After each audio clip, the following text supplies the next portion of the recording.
Բարև ձեզ հարգելի դիտողներ, YouTube-յանի Մալիքի եթերում զրուցելու եմ քաղաքագետ Գագիկ Համբարյանի հետ, ցանկության դեպքում կարող եք բաժանորդագրվել YouTube-յանի Մալիքին։ Բարև ձեզ, պարոն Համբարյան։ Բարև ձեզ։ Պարոն Համբարյան,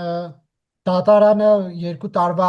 պատիժ սահմանեց Շիրակի թեմի առաջնորդ Միքայել arczepiskopos Աջապայանի նկատմամբ, հայտնի հայտարարությունների հետ կապված ձեր գնահատականը։ Գիտեք, ես մի փոքր դեռ սպասում էի, որ մարդկային գութը, մարդկայնությունը կհաղթի վախը, ստորաքաշությունը, կամակադարությունը, բայց ոչ։ Ցավով պետք է արձանագրեմ, որ ասենք մեր արտարադատությունը դարձել է մահակ գործող իշխանությունների ձեռքում,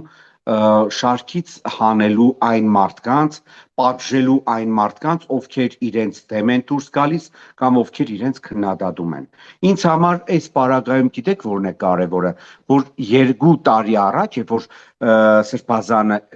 այս խոսքերը ասել էր, նույն դատախազությունը գտավ, որ այստեղ ոչ մի հանցանքի տար չկա։ Գիտեք, այդ ժամանակ էլ կար բողոքող, հատուկ դիմեց դատախազությունն էլ պատասխանեց, որ ոչ մի հանցանքի տար այդտեղ չկա։ Բայց հիմա, երբ որ Սրբազանը շատ կտրուկ սկսեց քննադատել գործող իշխանություններին, հանկարծ հիշեցին, որ այդ խոսքերը կարելի է նորից ուրեմն ռեինկարնացնել եւ դրա հիման վրա գործ կարել Սրբազանի դեմ, բայց ինձ նաեւ հետաքրքիր է այս տիգինը, պատմուչանի մեջ գտնվող այս տիգինը, որը դադավոր էր եւ ասենք ինքը ինչ խղճով, ասենք, լավ քրիստոնյա է, երեխաներ ունի, ընտանիք ունի, լավ ինքը աստվածավախ չէ, օծված մարդուն ոնց կարելի է մատից ծծած հանցանքի հիման վրա 60 տարեկանից մեծ մարդուն arczepiskopos մարդուն ուղարկել դատարան։ Սա գիտեք, այսպիսի բան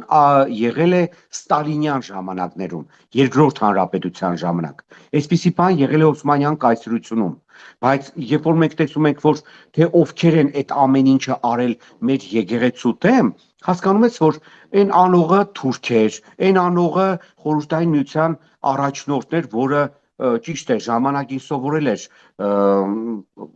կրոնական դպրոցում, բայց հետո դարձել էր հակաքրիստոնյա, կոպիտ ասած, եւ ասենք նույն կաթողիկոսին խեղտամա անելը, մյուս եպիսկոպոսներին, arczepiskoposներին աքսորելը կամ մահապատժի ենթարկելը, դա հասկանում ես, որ բռնապետություն էր, բայց երբ որ ասենք 21-րդ դարում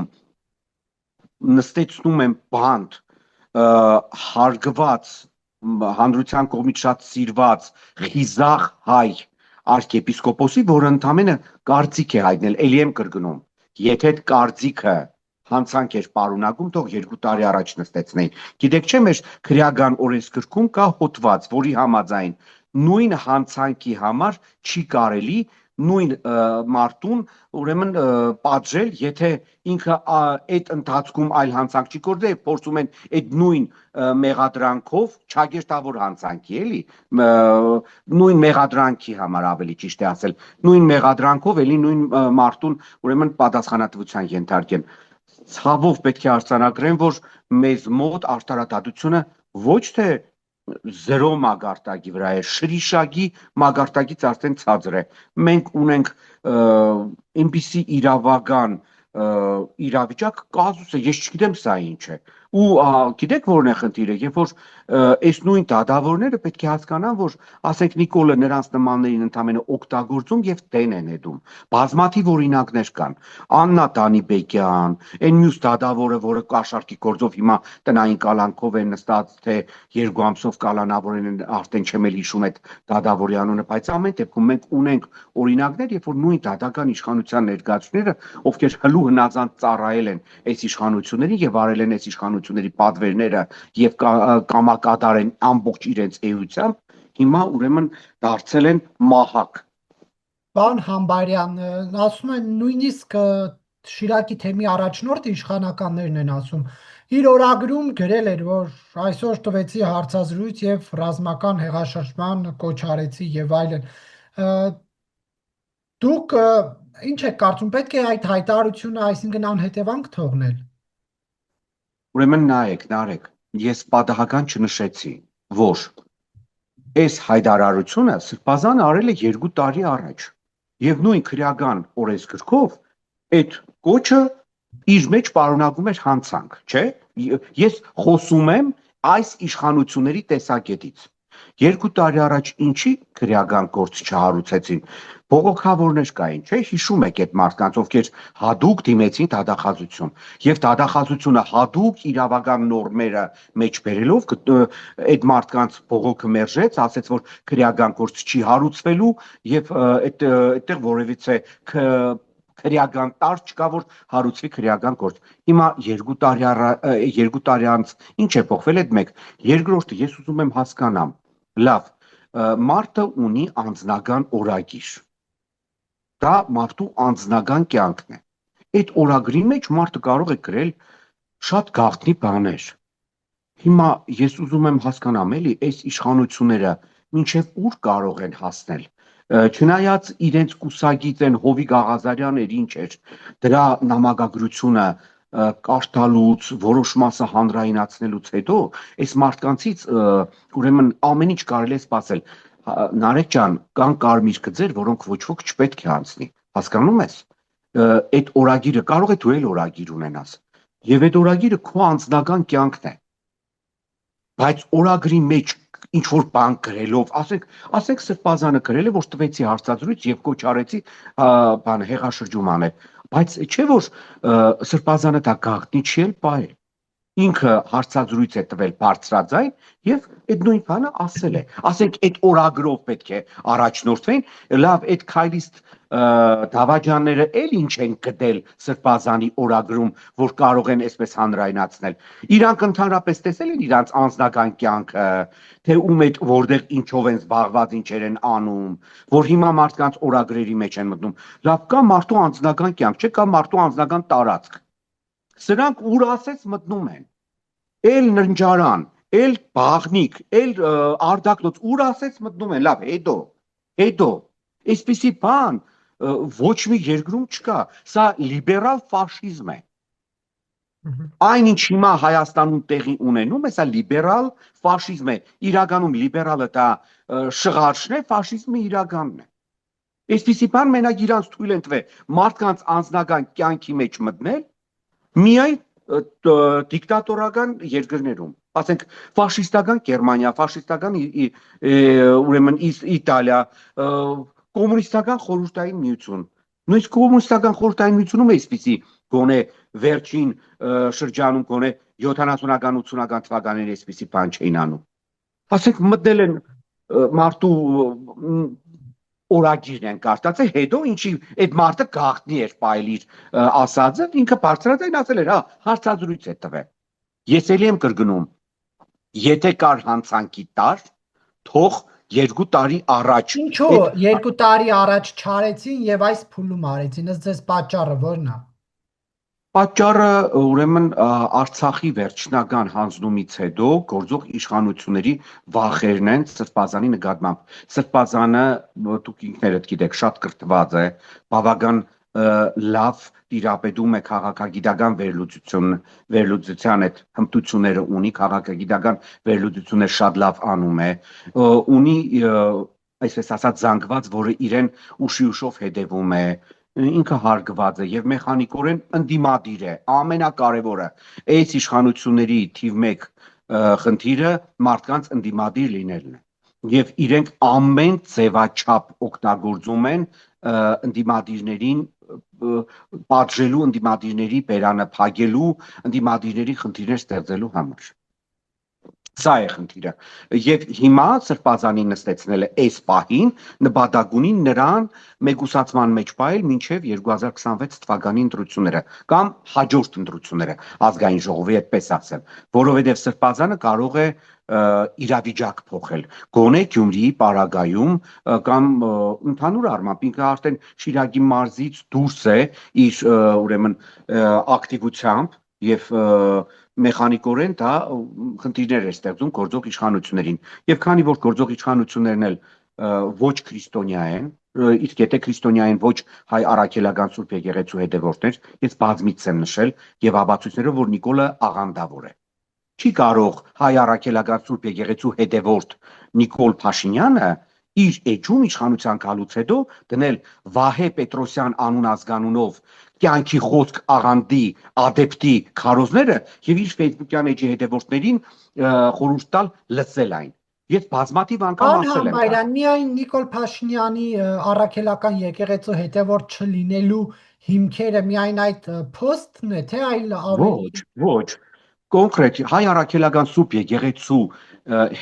հետևորդը ոնց կարող էր իր կառավարության մագարտակով դպրոցական ծրագրից անել հայ եկեղեցու պատմություն առարկան։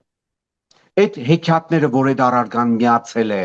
ուրեմն բանին, հայոց պատմությանը սուտ է, չկա նման բան։ Հաջորդ օրինակը, քանի անգամ եք տեսել նրա ընտանիքի անդամներին, դուստրերին, հատկապես այդ նույն կյանքի խոսք աղանդի ադեպտների եւ ներգաղացուցիչների հետ քարոզ լսելով, Ձեր ապարելով։ շրջապատում չկան այլ հավատքի դավանողներ։ Օրինակ իմ շրջապատում կան, բայց ես հայ առաքելական եկեղեցու հետևորդ եմ, ունեմ ծանոթներ, ովքեր այլ եկեղեցու հետևորդ են, գործընկերներ, բայց Չէ, չի իմ ազդում շրջապատը դա չի ազդում իմ կրոնական հայացքների վրա, օրինակ։ Ահա, շատ լավ, Նարեկ ջան, ես ձեր ասածից մի հատ հարց ունեմ անձամբ ձեզ։ Դուք լինելով հայ առաքելական սուրբ եկեղեցու հետևորդ, ձեր Facebook-յան էջում որևէ աղանդի ներգաղացուցիչի քարոզ կտնեք եւ խորհուրդ կտաք հետևել այդ քարոզին։ Ձեր YouTube-յան ալիքում անկեղծ հարց եմ տալիս։ Չէ, բայց եթե օրինակ Ահա, այդ տվյալ վերջ, անձը վերջ։ ֆիզիկական բռնության ենթարկվի, ես որպես լրագրող դա կլուսաբանեմ։ Չէ, Նարեկ ջան, ֆիզիկական բռնության ենթարկվելը այլ կրոնի կամ այլ կրոնական կազմակերպության հետևորդի ուրեմն այդ պատմությունը լուսաբանել լրիվ այլ բան է, ես դες կոնկրետ հարց տվեցի։ Ձեր հարցին էլ հիմա պատասխանեմ։ Իմ շրջապատում էլ լիքը մարդիկ կան, նույն Եհովայի վկաներ կան, նույն կյանքի խոսքից կան, ավետարագրնականներ կան, ավետարանչականներ կան։ Չեմ ասում ես շատ մտերիմ եմ իրանց հետ, բայց ես ճանաչում եմ շատ շատերին։ Բայց այդ մարդիկ չեն կեղծում ասում, մենք հայ առաքելական սուրբ եկեղեցու հետևորդ ենք։ Հասկանում ես, չէ՞, խնդիրը որն է։ Ես նոր քեզ հարց տվեցի։ Դու նոր ասեցիր, որ դու հայ առաքելական սուրբ եկեղեցու հետևորդ ես։ Ես քեզ հարց տվեցի, դու կյանքի խոսք աղանդի կամ այլ աղանդի ներգաղացուցիչի քարոզ քո YouTube-յան ալիքով կտարածես, քարոզ, կրոնական քարոզ։ Դու ասեցիր ոչ։ Հիմա ես մյուս օրինակը բերեմ։ 2024 թվականի սեպտեմբերի վերջին Նիկոլ Անհողը գտնվում էր Նյու Յորքում ՄԱԿ-ի Գերագույն գլխավոր ասամբլեայի նիստին։ Եվ ինքը այնտեղ իր սիրած ոճով սկսեց Աստվածաշնչից մեջբերումներ անել։ Գիտեք չէ՞ որ այդ մեջբերումները իր արած բացարձակ չի համապատասխանել հայ առաքելական սուրբ եկեղեցու Աստվածաշնչի թարգմանությանը։ Իսկ գիտեք որին էր համապատասխանում։ Ես էլ ու բազմաթիվ այլ մարդիկ ստուգաբանել ենք եւ պարզել ենք, որ իր մեջ բերած մասը այնպես ինչպես ինքն էր մեջ բերել, համապատասխանում է աղանդավորական Եհովայի վկաներ կամ նույն կյանքի խոսք աղանդի կամ բողոքական եկեղեցիների կողմից ընդունված թարգմանությանը։ Ես ընդամենը 3-4 օրինակ բերեցի ապացուցելու, որ սիմացող աղանդավոր կլինի, պարոն Համբայր։ այդ հա ինչի՞ չէ։ Դուք հանգարց չմոռանաք, որ նախ ես եւս մեկ շատ հետաքրքիր փաստ ձեզ ներկայացնեմ, գիտեք չէ, նախ փաստերն է կան բազմաթիվ ապացույցներով, որ Նիկոլ Փաշինյանը, երբ որ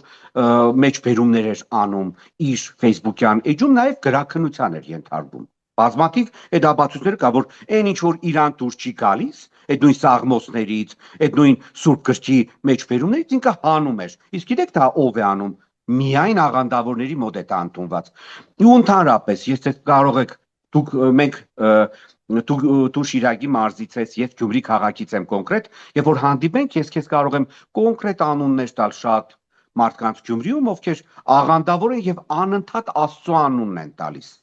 Ես օրինակ երբեք Աստծո անունը անընդհատ չեմ օգտագործում, սաղմոսները չեմ տնում իմ էջին, բայց ես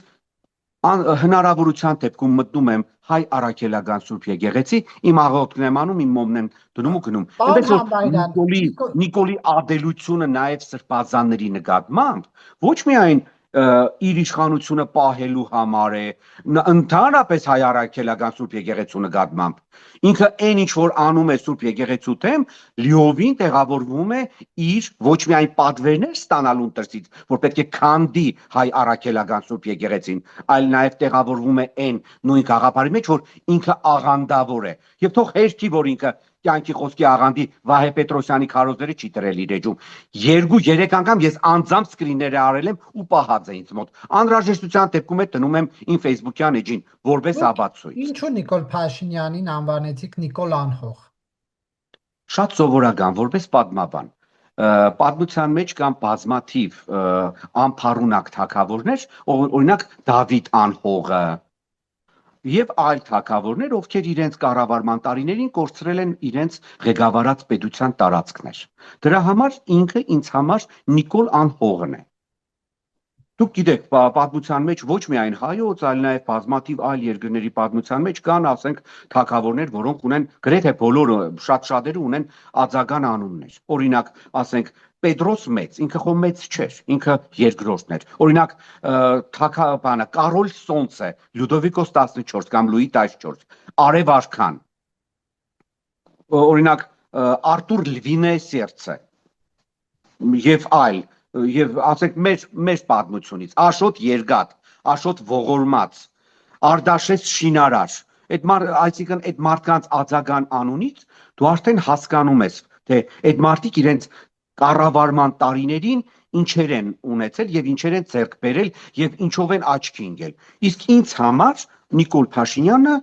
աչքի է ընկնում Արցախը հանձնելով, Հայաստանի տարածքները թուրքերին տալով եւ այդ ամեն ինչը լեգիտիմացնելով։ Դրա համար ինքը ինձ համար Նիկոլ Անհող է։ Ինչպես ասեք, թե բազմաթիվ անհող թագավորներ։ Երբ որ Դավիթ Անհողի անունը ցես տվեցին։ Բայց Հայաստանից ինչ տարածքներ է թուրքերին տվել։ Չգիտեք։ Չգիտեք։ Նարեկ ջան, շատ զարմանալի է 2020 թվականի նոյեմբերի 9-ի պայմանագրից հետո քանի անգամ է Ադրբեջանը հարձակվել Հայաստանի վրա։ 21 թվականին, 22 թվականի սեպտեմբերյան դեպքերը,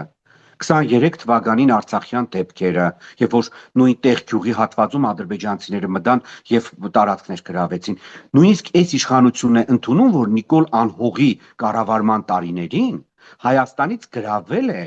մոտավորապես Երևանի չափ տարածք։ Իսկ եթե հաշվի առնենք այն հանգամանքը, որ ադրբեջանցիների կողմից գրաված տարածքները շատ ռազմավարական մեծ նշանակություն ունեցող տարածքներ են, եւ որոնց վերահսկողությամբ դու նաեւ օրինակ, ես չգիտեմ, մեր հանրությունը տեղյակ է թե չէ, օրինակ ադրբեջանցիները երբ ցանկանան, փակելու են Երևան-Գորիս ճանապարհը իշխանասարի հատվածում, որտեղ իրանք այնպիսի դիրքերի վրա են հիմա իշխանասարի վրա գտնվում, որ կարող են ամեն վայրկյան այդ ճանապարհը փակել։ Օրինակ, հարգելի Նարեկ, դուք դիտում եք ադրբեջանական լրատվամիջոցները, CBS-ը նայում եք, չէ՞։ Օրինակ, չեք տեսնում, որ իրանք ռեպորտաժ են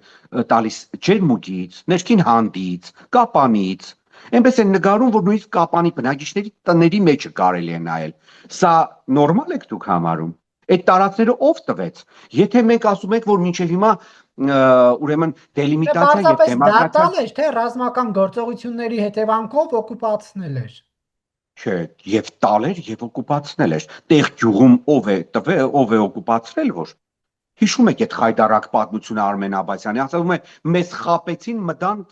վերցրեցին։ Դա տալ չէ, Հայաստանի Հանրապետությունը ինչ որ ձևաչափով ընդդիմացել է։ Ընդդիմացել է, ես ձեզ օրինակ բերեմ, որքան հիշում եմ 2018 թվականին էր, չէ՞ 18 թվականին էր, երևի Ալեն Սիմոնյանը մի հատ սրդաճմլիկ գրառում էր արել, այն որ մենք քարորյա պատերազմի ժամանակ 16 թվականին կորցրել ենք այդ 800 հեկտարը, ասում էր դա մեր անվտանգությունն է, դա մեր ուրեմն անվտանգության հիմքն է, ո՞նց կարելի է դա անվանել անպիտան տարածք։ Հետո պարզվեց, որ ասենք Նիկոլ Փաշինյանի համար իշխանասարը դա անպիտան է, տարվա մեջ 6 ամիս այդտեղ բան է, ձուն է, դա մեզ պետք չէ։ Հասկանում եք, չէ՞։ Ասենք այդ մարդիկ մանկուրտությունից են խոսում, ասենք Ալեն Սիմոնյանը գնացել էր Բիշկեք, այցելել էր հայտնի ղրղած գրողի անունն էլ մոռացա, տուն թանգարան, այնտեղ մանկուրտության մասին էր խոսում։ Բա ո՞նց չասես, Ալեն, դու այն մարդն էր, որ Սուրեն Պաբիգյանի հետ գնացել էիք Արցախ, ակնա ասում եք դա մեր հայրենիքն է։ Հիմա պարզվում է հարուրություն էլ չէ, ուրեմն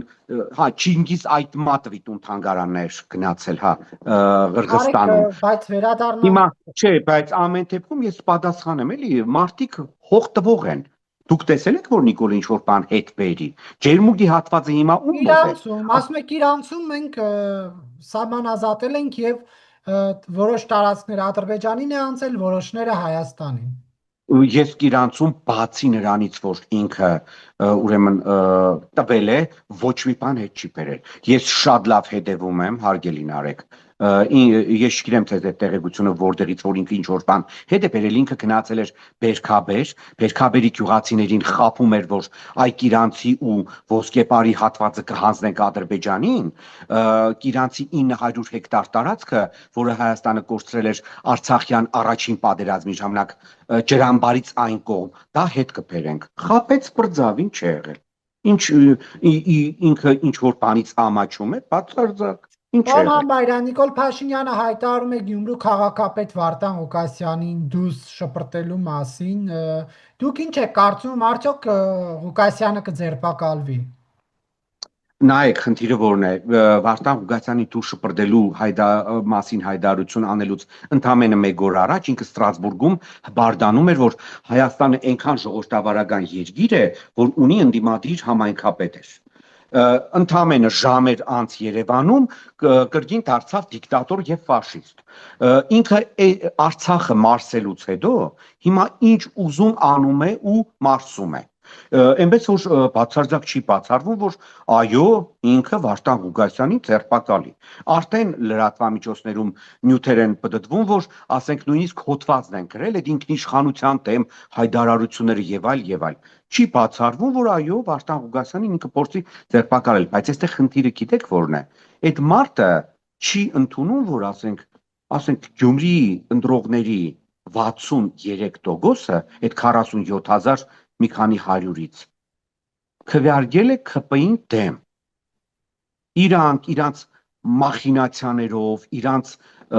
ամեն ինչով հավաքեցին ընդամենը 37% ձայն Գյումրիում։ Հիմա այդ մարդը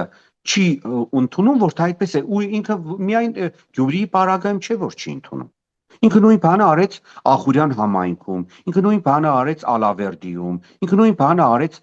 Վանաձորում։ Դուք չեք տեսնում ինքը ինչ է անում, Ղուկասյան, բայց ներողություն, պարոն Համբայրյան, բայց Վարդան Ղուկասյանի հայտարարությունները ձեզ համար մտահոգիչ են, թե ոչ։ Նա ասում է մեզ պետք է միություն, ասում է Հայաստաննետին չէ, որ միություն չկազմի, ասում է իշխանականներն էլ անընդհատ կրկնում են, ասում են Վարդան Ղուկասյանն ասում է ով դեմ է Ռուսաստանի հետ միությանը, շան տղա է։ Դուք սա ինչպես եք լավ, մեկնաբանում։ սպասեք, ես ձեզ հիմա ավելի մանրամասն բացատրեմ, կարող է Վարդան Ղուկասյանի մոտ այդ ամենից ստացվում է ավելի կոպիտ, բայց բերեք հիմա ես ձեզ բացատրեմ։ Վարդան Ղուկասյանը հայտարարում է, որ ինքը կողմ է, որ Հայաստանը դառնա Ռուսաստան-Բելարուս միության 3-րդ գործընկերը կամ անդամը։ Շատ լավ, օքեյ։ Հիմա հարց. դրանում ինչ կա մեր ինքնիշխանությանը դեմ։ Այն պարագայում, երբ որ այս իշխանությունները ասում են մենք կողմ ենք, որ Հայաստանը դառնա Եվրամիության անդամ, նույնիսկ համապատասխան փաստաթուղթ ընդունվեց, չէ՞ ազգային ժողովում։ Հիմա հարգելի Նարեկ, այստեղ խնդիրը հետեւյալն է, որ կազմակերպության մեջ դու ուզում ես մտի հիմա, հատկապես ասենք նույն Եվրամիությունը օրինակ, նույն Եվրամիությունը մտնելուց Հայաստանի Հանրապետությունը ավելի շատ կզրկվի իր ինքնիշխանական ատրիբուտներից, քան ասենք օրինակ բուտաֆորիա, իրենից ոչինչ չներկայացնող Ռուսաստան-Բելարուս միություն։ Օրինակ Ռուսաստանում եւ Բելարուսում իրանց դրամամիջոցները կան, չէ՞։ Երկուսն էլ ունեն իրանց դրամները։ Գնում ես Մինսկ, այնտեղ բելարուսկի ռուբլն է։ Գնում ես Ռուսաստան, էլի ռուբլ է։ Բայց Եվրամիությունում ասենք եվրոից բացի ուրիշ բան կա, տեղական մի քանի ասենք Լեհաստանում դեռ զլոտին է, բայց շատ շուտով եվրոյի հետ համատեղ իդեպ նշեմ։ Բոլոր երկրներում եվրո է։ Եվրամիության արտաքին հարաբերությունների պատասխանատունով են արեք։ Կալասը, չէ՞։ Հիմա Բելարուս ռուսական այդ միությունում դու այդպիսի մարդ գիտես, որ երկուսի արտաքին քաղաքականությունը առաջ տանի, Բայց չգիտես, կներեք, չկա որովհետև ակնհայտ է, չէ՞, ակնհայտ է Մոսկվայի ճնշումը Մինսկի վրա։ Նարեկ ջան, Մոսկվան հիմա այնքան վատ վիճակում է, որ Մոսկվան չի կարող ճնշել որևէ մեկին։ Նախ Մոսկվան պետք է ճնշելու հնարավորություն ունել։ Մոսկվան ընդհակառակը այս պահին սիրաշահում է Մինսկին։ Այս պահին սիրաշահում է Մինսկին։ Մենք օբյեկտիվը բերեք նայենք։ Մոսկվան սիրաշահում է Մինսկին, որովհետև Մոսկվան գործընկերներ որպես այդպեսին չունի, որովհետև Լավրովի արտաքին քաղաքականությունը ուղղակի աղետաբեր է Ռուսաստանի համար։ Սա այլ հարց է։ Հիմա այդ Եվրամիություն մտնելը, այն որ Հայաստանը պետք է որոշ չափով իր արտաքին քաղաքականությունից հրաժարվի, այն որ Հայաստանը պետք է իր դրամամիջոցից հրաժարվի, այն որ Հայաստանը պետք է իր ամբողջ իրավական բազան ուրեմն ամբողջությամբ բանանի Եվրամիության իրավական բազայի հետ, որ մեր տնտեսությունը պետք է շատ կախվածություն ունենա։ Իդեպ նշեմ, որ մենք Եվրամիության անդամ չենք եղել եւ չենք է դառնա։ Սա հարցի ամենավերջին մասը։ Ես օրինակ եմ բերում։ Հիմա այս մեկ, երկրորդը, Նարեկ ջան, շարունակում եմ, ես ուզում եմ ավարտեմ նոր։ Այս հագառուսական, այս հիստերիան, այս որ մեր ինքնիշխանության դեմ հատկապես գիտես որն է ինձ համար զավեշտալին, այն որ այդ մասին գրում են գյումրեցի քայլիստները։ Ժողովուրդ, ամոթ է։ Այս մեր պետության տարածքում գտնվում է ռուսական 102-րդ ռազմաբազան։ Դրանով մենք ապացուցում ենք, որ մենք ամենակարևոր խնդիրը չենք կարող լուծել ինքնիշխան պետության առաջ դրված մեր անվտանգությունը։ Նարեկ ջան, խոթա հեքիաթ չէ։ Նիկոլը եկել է իշխանության։ Նախկիններն են բերել, կոնկրետ Լևոն Տեր-Պետրոսյանն է բերել 95 թվականին 102-րդ ռազմաբազան, շատ լավ։ Քոչարյանի օրոք մնացել է, օքեյ։ Սերժ Սարգսյանի օրոք մնացել է, լավ։ Ինքը եկել էր, թող հաներ։ Վրաստանում ինչպես Միխայել Սաակաշվիլին եկավ իշխանության 2003 թվականին ու հանեց։ Չէ, սպասեք, ես չեմ ավարտել։ Մի Ուղղակի րոպե թեմայից ավարտել։ ենք շեղվում, Գյումրու Մենք չենք սցենարների շեղվում։ մասին խոսենք։ Մենք բացարձակ չենք շեղվում, սա ամբողջությամբ տեղավորվում է հագառուսական հիստերիայի եւ ինքնիշխանության մասին խոսելուց։ Ինքնիշխան պետության ռուսերին չեն սիրում իրանք, թող ռուսերին հանեն։ Ինչ է ռուսական 102-րդ ռազմաբազան Գյումրիում։ Այդ ինքնիշխանությանը չի վնասում, հա։ 5000 մարդ ռուսական ռազմաբազայում աշխատող, ապրող եւ ուրեմն ծառայող շատ նորմալ է, բայց հանգարտ ինչ որ միության մասին խոսել այդ մարդը իր կարծիքն է հայտնում։ Վարդան Ղուկասյանը ընդամենը իր կարծիքն է հայտել։ Իդեպ հատուկ նշեմ, որ ես ոչ Վարդան Ղուկասյանի կողմնակիցն եմ, ոչ նրան ընտրել եմ, ոչ էլ ապագայում կընտրեմ։ Ես ընդդիմադիր եմ, բայց ուրիշի կընտրեմ, բայց իրան չեմ ընտրի։ Բայց ամեն դեպքում ճիշտը մեկն է։ Այսինքն դու քո երկրում իդեպ նշեմ, ռուսական ռազմաբազայի ծախսերի 50%-ը տեսնում է Հայաստանի Հանրապետությունը։ Ալեն Սիմոնյանը ընդամենը 2 շաբաթ առաջ հարցնում են ռուսական ռազմաբազան հանում եք, ասում է չէ, մենք բանը այդ հարցը չենք քննարկում, այսօր էլ Արաբատ Միրզոյանն է ասում բանը մեր գործընկերները պետք է մեր կարծիքը հաշվի առնեն։ Հարց. դու ռուսին բերել ես, դրել ես այստեղ իր ռազմաբազայով, ասում ես, որ գիտես, ես չեմ կարող ապահովել իմ անվտանգությունը, ես նույնիսկ քեզ գումար եմ տալիս, որ դու ապահովես իմ անվտանգությունը, բայց միևնույն ժամանակ դու ռուսին ասում ես, որ դու իմ անվտանգությունը ապահովի, բայց ես թքած եմ ունեցել քո ազգային պետական շահերի վրա։ Լավ, այդ նորմալ է, Նարեկ։ Այդ նորմալ է։ Ես հարց եմ տալիս քեզ, ու սա հայտարարում է արտգործնախարարը։ Պարոն Համբայրյան, վերադառնալով Գյումրուն, ինչ սցենարի ականատես կլինենք, ինչ ժամկետներում ըստ ձեզ։ Տարբեր սցենարների ականատես կարող ենք լինել, սկսած ընդհանուր մինչև Վարդան Ղուկասյանի կալանավորումից, վերջացրած մանդատակողությամբ, ինչպես արեցին, ասենք թե Ախուրյան համայնքում, ինչպես արեցին Ալավերդիում, տարբեր սցենարներ իրանք ունեն։ Մի բացառեք, որ կարող է ինչ որ մի հատ վենդետայի սցենար գրեն, Վարդան Ղուկասյանին սպանեն, ասեն օրինակի համար X մարտը վենդետայով հարց լուծեց Վարդան Ղուկասյանի հետ։ Այնպես որ այս Նիկոլի Հայաստանում ամեն ինչ սпасելի է։ Սկսած ես կրկնում եմ, իրանք սցենարները ունեն եւ ապրոբացիա արդեն արել են։ Մանդատակողություն Ախուրյանում ինչպես գողացան երկու դիմադիրների ծավագանի իրանց ներկայացուցիչ Զավերին բերին կարկեցին Ախուրյանի համայնքապետ։ Ալավերդիում ինչպես գողացան մանդատը բերեցին այն մեկին դարձրեցին քաղաքապետ։ Վանաձորում ընդհանրապես քաղաքապետի նստեցրեցին մի քանի տարի բանտ, հայդե կրիմինալից են խոսում։ Հələ մի հատ Նարեկ ջան, խնդրում եմ, ես չեմ ճանաչում այդ մարդուն, բայց ինչ ասեց կարդացել եմ իր համար ու բանել չկա, հերքումներ էլ չկա։ Մի հատ Վանաձորի քաղաքապետ ԱԿ-ի անցյալը կուսումնացիրեց։ Մի օր հələ Դա ուսումնացիրի հրապարակի։ ուսումնասիրված եւ հրապարակված է, բան Համբարյան, բայց Դե ասում դրա համար եմ ասում էլի, մարդիկ կրիմինալից են խոսում, այն պարագայում, երբ որ ըստ լրատվամիջոցներում հրապարակված տասնյակ հարյուրավոր հոդվածների իրանց Վանաձորի ՔՊ քաղաքապետը հենց այդ Գյումրիում ներկայացուցիչ հիմա վախի մթնոլորտ կա, թե չէ, օրինակ այն ինչը առաջ կար Ղուկասյանի օրոք էլի գլուխ է բարձրացել, թե ոչ։ չէ, չի ասի վախի մթնոլորտ կա, չի ասի, որ այդ վախի մթնոլորտ կա կապված իշխանությունների հետ։ Այդ կա, ասենք մարդիկ կարող են վախենալ լայք դնել, որովհետև տեղական ինքնակառավարման մարմինների աշխատակիցների թիվ 1 ֆունկցիան ոչ թե նորմալ աշխատելն է, այլ նստել Facebook-ում հետևելը, թե ով լայք է դնում։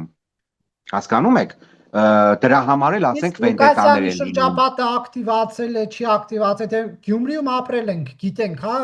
ինչպես է դա տեղի ունենում։ Հիմա Իհարկե։ կա այդ նախկինը, թե ոչ։ Չէ, անկեղծ ասած չկա։ Ես որ չեմ նկատում ամեն դեպքում, մեկ, երկրորդն էլ գիտեք ինձ թվում է որ նաև հաշվի առնելով այն հանգամանքը, որ նույն Վարդան Ղուկասյանը չունի էնթի գունքը, ինչ որ նախկինում ուներ, նախկին իշխանությունների վերնախավող, այդ նույն շրջապատը ավելի զգուշ է։ Չեմ կարծում, որ նրանք այնքան անխոհեմ են, որ այդպիսի ակտիվություն դրսևորեն, ինչպես նախկինում են դրսևորել։ Բայց ասենք այդ վախի մթնոլորտը կապված է իշխանությունների գործունեության հետ։ Այո, այն որ ընդդիմադիրներին ուղղակի տերորի են ենթարկում, բոլորի դեմ քրեական գործեր կա, բոլորին փորձում են ճնշել, բոլորին փորձում են վերահսկել, դա իհարկե վախի մթնոլորտ առաջացնում է մարդկանց մոտ։ Բայց Եվ Վարդան Ղուկասյանի բառապաշարը վայել է օրինակ համայնքապետի վերջին ասուլիսի ժամանակ այդ ձևակերպումը, որ նաև լրատվամիջոցներով տարածվեց, ինչպես եք մեկնաբանում։ նախ դուք երևի նկատի ունեք թուրքական օղրաշ բառը, Չէ, որը տղա, այս ինչի տղա արտահայտությունը։ անկեղծ ասած ես անկեղծ ասած եթե անկեղծ եք ուզում իմանաք, հարցազրույցը մեծ մասամբ ես կարդացել եմ լրատվամիջոցներում, ես կարդացել եմ, ես այդ թուրքերեն օղրաշ բառը, չէ, որը գրական բառ է, գիտեք, չէ, թուրքերենում գրական բառ նույնիսկ գիրք կա թուրքերենում այդ բառով հրապարակված, առաջարկում եմ ձեզ մի հատ դիմել թուրքագետի։ Հակաթուրք Վարդան Ղուկասյանն ինչու է այդ թուրքերեն բառ օգտագործում։ Ես էլ եմ հակաթուրք, բայց քանի որ մենք շատ երկար տարիներ Գյումրին եղել է թուրքերի վերահսկողության տակ, դուք ինքներդ եք գիտեք, որ տարբեր տվյալներով 1000-2000 բառ մենք օգտագործում ենք մեր բառապաշարում եւ այնպես չէ էլի, որ ասենք քանի որ ես էլ ինքս էլ հակաթուրք եմ, ուրեմն այդ թուրքական բառերը պետք է չօգտագործեմ։ Հիմա օգտագործում ենք, բայց ամեն դեպքում ասենք այդ նույն բառը գրական թուրքերենում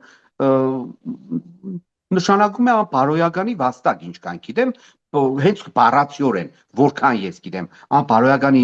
ուրեմն զավակ, ինչքան ես հիշում եմ, այնպես որ ավելի ճիշտ կլինի այդ բառի ստուգաբանությունը ուրեմն ճշտել թուրքագետներից, բայց ես մի հատ ուրիշ հարց ունեմ։ Իսկ ասենք նույն վարչապետի ուրեմն վարչապետին կարելի է տոմփել բառը օգտագործել։ Դե երբ որ մեկը վատ բան է անում, քննադատում է, կարծում եմ չպետք է այն մյուսի ավելի վատով հակադարձել, դա ես էլի եմ ասում բանավեճն է։ Հարգելի Նարեկ, ուրեմն ես բացարձակ չեմ ասում, որ Վարդան Ղուկասյանը շատ ճիշտ է արել, բացարձակ, պետք չէ, բայց ամեն դեպքում երբ որ պատժվի դրա համար Նիկոլան Հողը,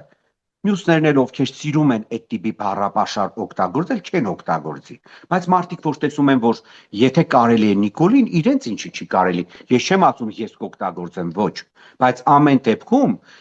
այդ նույն բառապաշարի պահով կամ քայլիստների վարքագիծը ազգային ժողովում